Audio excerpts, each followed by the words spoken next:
passer. Bienvenue dans notre culte en ligne. Nous sommes Ephrata Ministry et notre mission, c'est de bâtir des vies en Christ et de promouvoir des talents. Moi, c'est l'apôtre Teddy Chamala, Alléluia. le senior pasteur d'Ephrata Ministry. D'avant, je vous souhaite un bon Alors, je culte en disais que ligne nous avec venons nous. de lire Que Dieu vous l'histoire bénisse. d'Esther, Shalom. l'histoire que nous connaissons tous.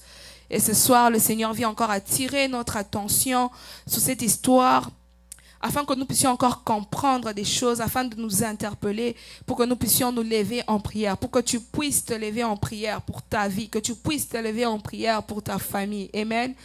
Alors nous avons lu Esther 3, la Bible est en train de nous parler de la raison pour laquelle le décret avait été écrit contre tous les Juifs. On est en train de nous dire que c'était à cause d'un homme qu'on appelle Mardoché. Pour ceux qui ne connaissent pas, peut-être parce qu'on n'a pas lu tout le chapitre 3, Aman était un homme qui travaillait auprès du roi et le roi l'avait élevé en dignité. Et on avait dit à tout le monde qu'il fallait se prosterner devant Aman. À chaque fois que tu vois Aman, il fallait que tu puisses te prosterner, il fallait que tu puisses t'agenouiller. Mais il y a un homme que l'on appelle Mardoché. Lui, il avait pris la résolution de ne pas le faire. Lui, il savait qu'il ne devrait fléchir que devant un seul homme. Il ne devrait fléchir que devant un seul Dieu. Et c'est le Dieu du ciel. Amen. Et la Bible dit qu'à cause de l'acte qu'il a posé, Aman a décidé que l'on puisse écrire un décret qui disait que tous les Juifs devraient mourir. Je me suis posé la question, mais l'acte qui a été posé n'est pas un acte que tout le peuple a posé. C'est l'acte qu'un seul homme a posé, mais à cause d'un seul homme, on décide d'écrire un décret qui va tirer tout le peuple entier à périr, à mourir. Bien aimé, j'ai compris une chose. Il y a de ces combats. D'ailleurs, quand tu regardes à ta vie, tu vas comprendre qu'il y a de ces combats que tu es en train de rencontrer. Ce n'est même pas à cause de toi. Ce n'est même pas à cause de ce que toi tu as fait. Mais c'est peut-être à cause d'un acte qu'une autre personne avait fait et tu te retrouves en train d'en pâtir. Tu te retrouves en train de briser des autels que toi-même tu n'avais même pas bâtis. Il y a de ces combats, nous le savons tous, il y a de ces combats que tu es en train de faire face tout simplement parce que tu viens d'une certaine famille. Tout simplement parce que tu es né dans un certain pays. Il y a de ces combats, si tu ne le savais pas, que tu es en train de combattre tout simplement parce que tu es congolais, tout simplement parce que tu es camerounais. Et lorsque tu comprendras ces choses, tu ne vas plus mener ta vie comme bon te semble. Il y a des gens qui disent, je mène ma vie comme je le veux. Non. À cause des actes que tu poses aujourd'hui, toute une génération demain peut en pâtir. Peut-être que Mardoché ne savait pas que l'acte qu'il était en train de poser, tout un peuple devrait en pâtir. Je me suis dit, mais pourquoi Aman n'a pas décidé carrément de le faire périr seul? Pourquoi on n'a pas décidé de faire périr peut-être sa famille, puisque c'était un homme? Certainement, il avait sa famille. Mais pourquoi il veut que tout un pays en pâtisse à cause d'un seul homme? Mais j'aime une chose, c'est qu'à cause d'un seul homme, un pays, on peut écrire qu'un pays puisse périr. Mais c'est aussi à cause aussi d'un seul homme, parce qu'une seule personne ici va s'élever, toute une nation, tout un pays peut aussi être sauvé. Amen. Comme le cas d'Esther ici. Nous allons voir à la fin que c'est par elle, parce qu'elle a décidé de s'élever.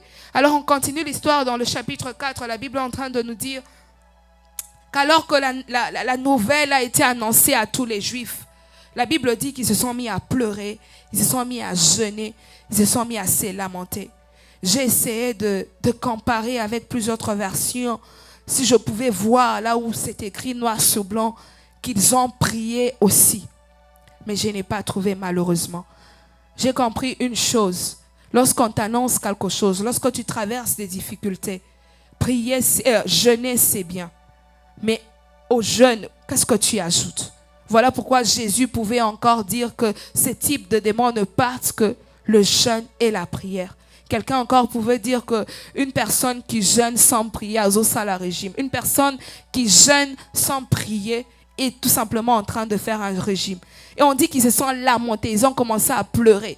Vous vous lamentez, vous pleurez, mais à vos pleurs, qu'est-ce que vous ajoutez? Pourquoi vous n'ajoutez pas la prière?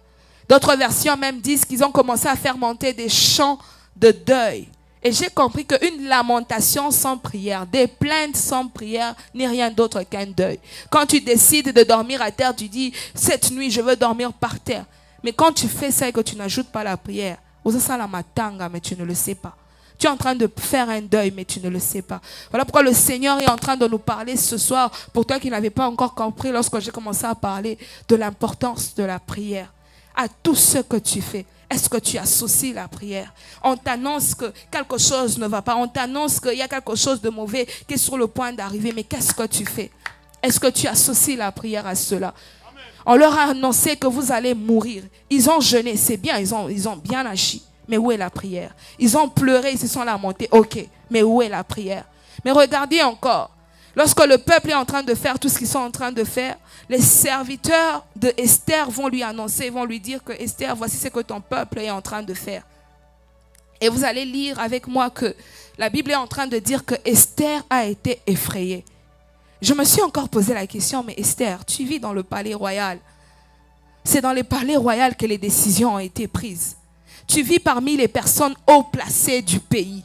Et c'est là où les décisions ont été prises. Mais comment ça se fait que toi qui vis là où les décisions ont été prises, tu n'es même pas au courant de ce qui a été dit? Ce sont les personnes de l'extérieur qui ont appris avant même toi qui es à l'intérieur. Bien-aimé, j'ai compris une autre chose. Nous pouvons vivre avec des gens sous le même toit, mais nous ne savons pas tout. Tu peux faire confiance aux personnes qui sont autour de toi, mais tu ne connais pas tout. D'ailleurs, du reste, nous le savons tous que l'ennemi, les personnes qui nous combattent, ce ne sont pas des personnes lointaines. Ce sont des personnes proches. Ce sont les amis, les personnes avec qui nous sommes là en train de partager, en train de rire. Les personnes qui ont accès auprès de nous. Ce sont ces personnes-là parfois qui décident de nous faire tomber, qui méditent les mal contre nous. Mais nous, aveuglés par l'amour, aveuglés par la beauté de l'amitié que nous avons avec ces personnes, nous oublions d'être prudents. Nous oublions de rester éveillés. Pourtant, la Bible est en train de nous dire que nous puissions rester éveillés. La Bible est en train de dire veillez. Car le diable, votre adversaire, il rôde comme un lion rugissant. D'autres versions disent il tourne comme un lion rugissant. Une personne qui tourne, ça veut dire il est là. Il ne tourne pas loin. Il est en train de tourner autour de toi. Comme un lion rugissant. Mais toi, au lieu de prendre conscience de cela, tu te laisses aveugler par toutes les situations, tu te laisses aveugler par tout ce qui se passe et on est en train de t'atteindre facilement. Voilà pourquoi le Seigneur vient parler à une personne ce soir, il vient te dire, réveille-toi, toi qui dors. Le Seigneur vient dire à une personne qui a été distrait, sois prudent. La flèche ne viendra pas de loin, mais la flèche viendra de l'intérieur. Est-ce que je suis en train de parler à une personne? Est-ce que je suis en train de parler à une personne? J'ai entendu amen de ce côté, mais je n'ai pas écouté de ce côté. Alors on lui annonce, et la Bible est en train de dire que Esther a été effrayée. Et alors on est en train de lui dire que voici ce que ton oncle Mardochée dit. Il est en train de dire que tu puisses aller plaider pour nous, que tu ailles voir le roi et que tu parles en notre faveur. Mais voici l'excuse que Esther est en train de donner. Elle est en train de dire que le roi, nous le savons, d'ailleurs ce n'est même pas une excuse, je dirais, puisque c'était une réalité. Tout le peuple savait qu'il y avait un décret, il y avait une loi qui disait que tu ne pouvais pas entrer dans le palais du roi s'il ne t'avait pas appelé. Et elle est en train de rappeler cela à Mardochée. Elle dit, allez lui dire que je ne peux entrer là-bas que s'il m'appelait. D'ailleurs, ça fait déjà 30 jours, 1 mois que le roi ne m'a pas appelé. Donc c'est compliqué que j'aille le voir et que j'aille lui parler de cela. Mais j'aime beaucoup Mardochée, puisque Mardochée est en train de lui dire, ne pense pas que toi tu seras sauvé parce que tu es dans les palais du roi. J'ai beaucoup aimé ce que la sœur âgée nous a dit il y a quelques dimanches passés. Elle était en train de nous dire que ne pensons pas que c'est parce que nous sommes aux États-Unis que nous sommes épargnés des combats, des décrets qui ont été écrits au Congo. Nous portons le même sang que les membres de nos familles qui sont au Congo. Et si eux sont condamnés d'une certaine manière, attachés à eux par le lien du sang, voire même par le lien de la nationalité, comme je le disais tout à l'heure, nous pouvons être affectés. Il y a une loi qui peut être dite sur tous les Congolais au Congo, mais nous sommes aux États-Unis, on peut être affecté par cela. Bien-aimé, j'aimerais dire à une personne, ne pense pas que la vie que tu es en train de mener ici aux États-Unis, les biens que tu as, le péché que tu as, ne pense pas que cela t'épargne du danger. Cela ne t'épargne en rien. J'ai compris une chose encore, c'est que vous savez, dans la vie, il est important d'avoir des personnes autour de nous, des personnes comme des Mardochées. Vous savez, les Mardochées, ce sont les personnes qui te disent la vérité telle qu'elle est. Elle ne va pas mâcher les mots. Elle va te dire que donc yona vina yowana. Tu penses vraiment qu'avec tous les combats de ta famille, que ceux qui ont sambelité, borolongwa, sont les personnes qui te disent clairement qu'avec ta vie, prie. Si tu ne pries pas, papa, okokufa. Si tu ne pries pas, tu vas mourir. C'est vrai qu'on dit que toute vérité n'est pas bonne à dire, mais moi je suis de ceux qui pensent et qui croient qu'à un certain moment, c'est bien de le dire. Et telles qu'elles sont. Quand tu regardes seulement à ta famille, quand tu regardes à ta vie, quand tu regardes aux situations que tu rencontres, tu penses vraiment que toi, avec ta vie là, c'est toi là qui dois rater un programme de prière. Est-ce que je parle à quelqu'un? Toi avec ta famille, hein, tu connais les combats que vous avez chez vous, n'est-ce pas? Maintenant avec ta famille là, hein, on dit qu'on a prière vendredi, on dit qu'on a culte dimanche, on dit qu'on a veillée de prière. C'est toi qui donnes des excuses. Okokufa pamba. C'est ça. C'est une vérité. Je rigole, mais c'est une vérité. Et ce sont des vérités qu'on n'aime pas qu'on nous dise. Force. On n'aime pas entendre la vérité, mais c'est la vérité. Il y a Tantine qui est en train de rigoler. Tantine, tu te retrouves, hein? Soyez au sambelité, maman. Voilà pourquoi j'aime le Seigneur. Il a permis à ce que tu puisses être là ce soir pour que tu puisses prier. Pour Okufate. Regardez, il y a une histoire, c'est dans Acte 12, si je ne me trompe pas. La Bible est en train de dire que l'église s'est levée en prière pour Pierre. Mais vous allez voir que l'église s'est levée en prière pour Pierre après que Jacques ait été tué. Donc Jacques a été tué, c'est après que Jacques a connu la mort. Maintenant qu'ils se disent que si on reste comme ça, Pierre peut akokende. D'ailleurs, vous allez même voir que c'était à la veille que Pierre puisse se présenter devant Hérode. Donc ils ont compris que ce qui te sambelité à kokende. Et j'aimerais dire aussi à quelqu'un, tu as peut-être un membre de famille qui ne travaille pas. Tu as peut-être une situation au pays, on n'arrête pas de t'appeler. Et toi, au lieu de prier aux eaux vanda, je te dis, ça va s'empirer. Je ne suis pas prophète de malheur, mais j'ai dit la réalité. Et tu le sais d'ailleurs. Voilà pourquoi ce soir, lorsque nous allons prier, j'aimerais que tu prennes ta vie au sérieux. J'aimerais que tu regardes ta famille sérieusement. Que tu regardes tout ce qu'il y a dans ta famille et que tu pries sérieusement. Je suis en train de chuter, mais j'aimerais que tu puisses déjà t'élever. Je disais au début que nous sommes venus prier. Donc je ne veux pas perdre beaucoup de temps ou encore à me forcer à finir tout ce que j'avais préparé. Mais j'aimerais que le Saint-Esprit fasse tout ce qu'il a prévu faire. Je suis en train de dire qu'on se lève déjà pour qu'on puisse prier. Mardochée a dit à Esther, ne pense pas que toi, tu vas rester en vie. La réalité, la vérité que Esther a entendue, la deuxième fois, elle n'a pas donné d'excuses. Elle a dit, malgré la loi, j'entrerai. Malgré ce qui a été dit, je vais me lever. Mais elle demande à son peuple de se lever en prière pour elle. Elle demande à son peuple de se rassembler afin de prier pour elle. Bien-aimé, je ne connais pas les nouvelles que tu as apprises récemment. Je ne sais pas, on t'a appelé pour t'annoncer quoi récemment.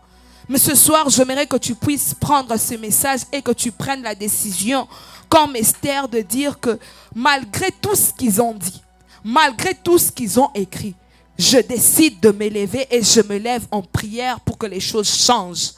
Je décide de me lever et je me lève en prière pour que les choses changent. Je veux nous donner notre premier sujet de prière. Vous allez voir avec moi dans le chapitre 3, on ne l'a pas lu. La Bible est en train de dire que Aman avait rassemblé les secrétaires. Aman avait consulté des gens pour qu'ensemble, ils puissent choisir un jour où ils allaient faire périr tout le peuple. En un seul jour. Ils ont décidé de tuer tout le monde, non pas en une semaine, mais un seul jour. Bien-aimé, là où tu es là, tu es en train de mener ta vie paisiblement, mais tu ne sais pas qu'il y a des gens qui se réunissent et qui sont déjà en train d'écrire un agenda. Tu ne sais pas qu'il y a des gens qui ont déjà même sélectionné un jour. Ils se disent que jour ou un jour te rejoindre. Ils se disent à cette heure précise là, c'est à l'heure à laquelle on va la voir. J'aimerais que tu puisses prier. C'est ça notre premier sujet de prière. Tu vas dire, Seigneur, tout agenda, toute date qui a été sélectionnée, tout calendrier qui a été rédigé, écrit, afin de me faire tomber, afin de me nuire. Je brise cela dans le nom de Jésus. Bien-aimé, est-ce que tu peux prier conscient? Est-ce que tu peux prier conscient? Conscient des combats. Conscient que tu n'es pas épargné. Conscient que tu n'es pas détaché de ta famille. Est-ce que tu peux prier conscient que réellement Réellement, il y a des choses qui se passent. J'aimerais que tu pries. Ta manière de prier m'étonne. Ta manière de prier m'étonne. Tu pries, c'est comme si tu vivais déjà auprès de Joe Biden. Tu pries, c'est comme si tu vivais dans le palais royal. Bien-aimé, prie. Tu connais les réalités de ta famille. Commence à briser la brise.